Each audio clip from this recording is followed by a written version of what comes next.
Hello, it's Lewis here again, and on this slide it says diabetes, not me. That's for other people, right? At age 35. I don't know if you watched the video previously, it said I have a dream at age 35.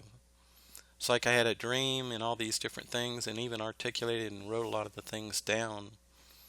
And the amazing thing is I got diabetes at the same time, almost like it was trying to slow me down.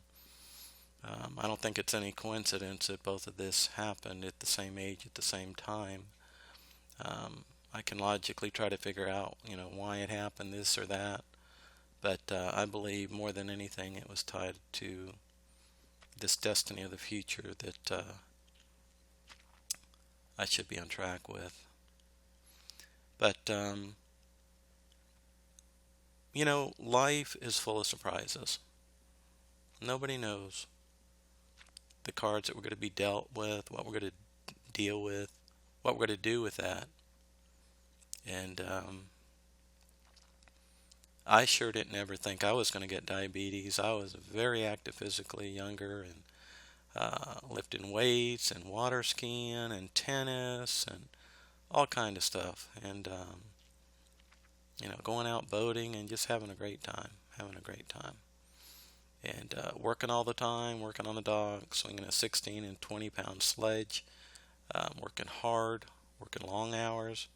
Most of my life, I've worked 18 hours a day and just got a little bit of sleep in between. If I worked my regular job, I worked other stuff in the evenings, trying to make part time. And if you remember my story with my wife proposing to me that she stay home with the children, that I've actually worked many, many, many hours extra trying to make up for the difference.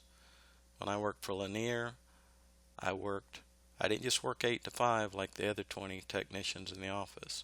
I was there at 7 and I didn't leave till about 10 o'clock every night. And I worked Saturdays from about 7 o'clock to 12 or 2 in the afternoon every Saturday. Um, and if it wasn't that another job, then I was doing something else part-time in between. So I've worked hard most of my life. Sometimes physically, whatever, computers, whatever it was. But, you know, um, life, we can't control what happens in life.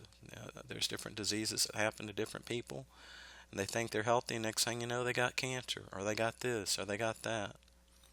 And sometimes they'll use the medical field or whatever, and many times they can overcome that disease or whatever it is. And then, of course, there's prayer as well and miracles. But in some cases, even with medicine and prayer, sometimes the miracles don't happen. Sometimes we have to walk through the circumstances and deal with everything one day at a time.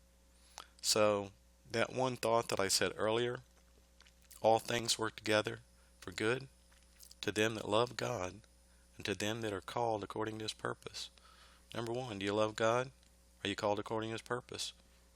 If you say yes to those two, then all things work together for good. You mean even if you get diabetes?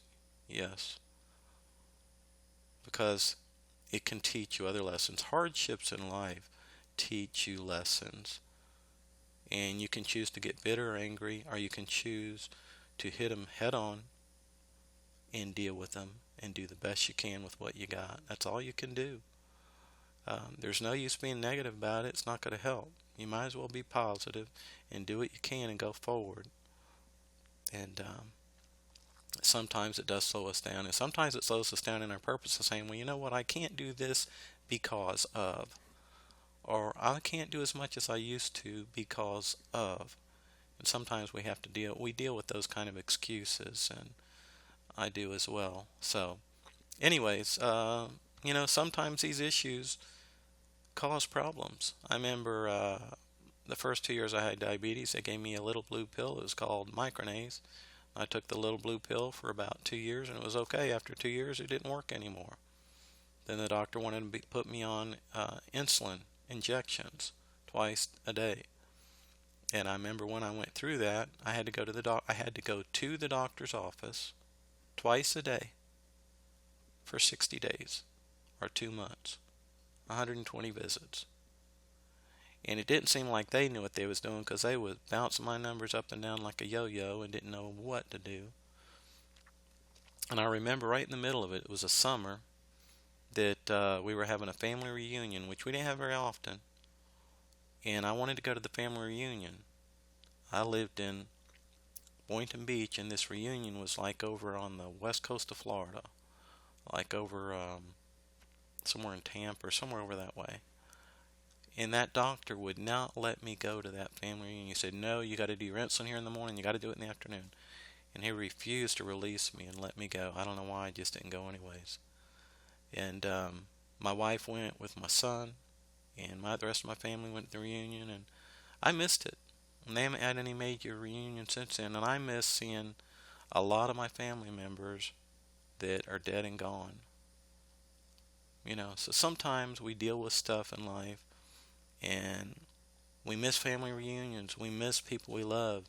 We never get to see them again. Um, Maybe we have to give up food or this or that, you know, whatever it is. Life is not fair. But you know what? God is good anyways. Life is not fair, but God is good all the time. All right. Hope you're having a good day.